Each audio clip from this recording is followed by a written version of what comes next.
Why Greece? Well, it's when you study theater, you study Greek theater because that's where it all began, right? And I've taught Antigone, Sophocles, Antigone, so I've always had an interest in Greece for the history of it, and I like the old and the new. So although I've never been to Greece, I have the old and the new. And theater and Epidaurus, Perioktoi. Right, and Israel is like that also. You got the ruins and you got the new. I've been to Rome, the old and the new, so that has intrigued me, and I think it's probably very beautiful with the Mediterranean crashing along the rocks of the ruins. It just sounds like a really beautiful place. So I tried to convey how beautiful it is in my mind. I'm sure that it is, but I've never been there. So I'd like to go. Well, we take a 2-week class, and we were doing exercises about a place you'd like to travel. And that's where, of course, Greece came in. And we had different characters. I think we had to actually write about a tour guide. And that's where I developed this character, Mikos. And you can find parts of the tour guide coming into his lines of these famous Greek people, Frank Zappa, Constantine Morolis, and that's the tour guide that character originally wrote, who then becomes this, jack of all trades kind of guy. So it was developing, and I think after 1 week I pretty much had it. So I knew where I was going with the scene in Greece, and I had always wanted to write this other piece at a Passover Seder, and somehow when I managed that she's going to come back and that's going to be her home life, then the skeleton was there and then I could just fill it in. So I think I was done pretty early. Like I said, it was a 2-week class, and after the end of the first week, I pretty much had it done. For the most part. It was just fine-tuning it after that. There's something to be said about going someplace and changing and meeting interesting people. And of course, when you come back, you have changed in some way, and people don't really ever understand that. You never really explain to somebody what the experience did for you. And that's, of course, the son, Mandy. What's up with mom? She's different now. She's different. What happened? And that's what it is when you go on a trip. And I think that's part of the theme of this. It's like it's about growth, growing from change. I feel like I was the daddy in the delivery room. I was there when it was being born. I was the catcher. And so you have an affection for something like that. All right.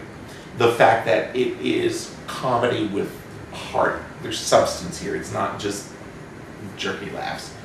It's different. It's short. I mean, it's a short play, but I think there's a lot packed in there because I think of this change, going to Greece, changing, taking a step forward from being a widow, after 1 year, and she makes a step forward, and then she comes back. I'm like, what happened? What's up? What's up with mom? Deborah is an interesting character. We kind of saw her being a little bit different when we were going to cast the show, and Jane does it very differently, but it also works. So it's interesting how actors bring their own piece to what you've written, and it's the same lines, but they do it differently, but it works.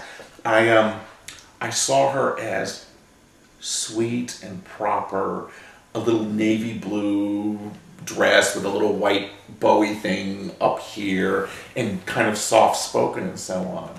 But when Jane came to the audition and was, one, so strikingly beautiful and tall, but in the raspy voice, and brought this frustrated sexual energy to it, I think this is going to add an element of wonder for the audience. I think it's going to pull them in a little more. I don't remember how Marge emerged.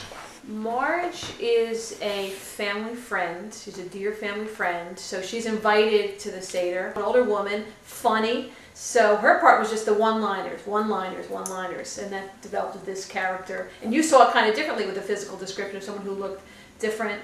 And, and I think Amanda will portray that very well. So, but she's funny. She's there. She doesn't say much, but when she says something, it's the one-liner. It gets the laughs. She fits in. We see, I don't know, maybe it reinforces that someone's very open to meeting and connecting with people who are not like her. Marge is not like Selma at all, and yet they're dear friends. It's a real family. Could very well be. Marge would have an interesting backstory. Is she a widow? In my mind, she's just kind of on her own there. Because why is she at the Seder? She doesn't come with anybody. She doesn't have kids. So that's interesting. They've kind of almost adopted her. She's like the pet of the family. Mm-hmm. And Manny keeps saying, Marge, what do you think of this? He's not talking to his own wife. He's just like so focused on Marge. They've known each other so long. So it's just real. It's a family just coming together at a holiday, and they fight. But, they love each other, and it'll always be that way. They're going to fight, they're going to make up. They're going to fight, they're going to make up. And that's real life. He's this tour guide and he knows everything and he's the schmoozer and he's there. It reminds me of the I Love Lucy episode when she goes to, it's one of the European ones where the guy working the hotel, he's the valet, he's the this, he's the that, and that's Mikos. He does everything and he just appears everywhere. So, you know, when we travel, we meet interesting people, and when we come back and we tell our stories, you know, you always remember that it's not just what you saw, it's the people, the warmth of the people, and he fits into that category. She's not really travel savvy. I don't think she's traveling on her own, probably for the first time. Yeah. Since her husband died, and they probably always did everything together, and so she's open to that because she's already made this big leap from going on this trip. You know, something different. Her husband, you know, tried and true all those years, and the new experience, and somebody friendly and funny. She's open to that. It makes me think probably Mikos in character is similar to the way her husband was. In other words, he would do something wild and crazy in some way. And going to Greece is her first wild and crazy thing, the big thing that she's done, right? Going there and doing this alone is quite a brave thing for her. Absolutely. It should be fun. I'm really Yeah. looking forward to seeing it on stage. And we've got such a good cast. So. Yeah, we got a great cast, and we have you, of course, as our wonderful director. Well, the thing is, you and I worked hard on casting the show. My job is over. Because once you have a good cast, you just say, okay, play, let's neaten up this, let's neaten up this a little bit. You ask a few questions, and the actors come up with the right stuff. Right, it'll be fun to see that. We still haven't done it, we just had a read through at this point, but we're going to start putting it all together. Yeah. And it's going to be fun. The audience is going to love it.